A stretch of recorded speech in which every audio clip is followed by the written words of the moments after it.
One of the beautiful memory. మంచితనం అనేది ఎక్కడికి పోదు, కోపం అనేది ఉండాలి కానీ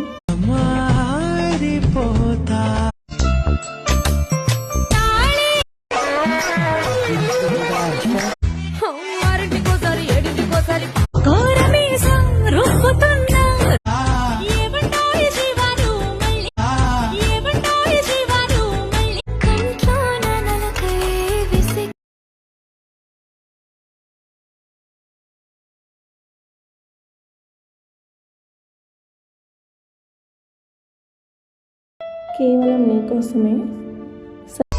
అందరు మనోళ్ళే అనుకుంటాం కానీ చాలా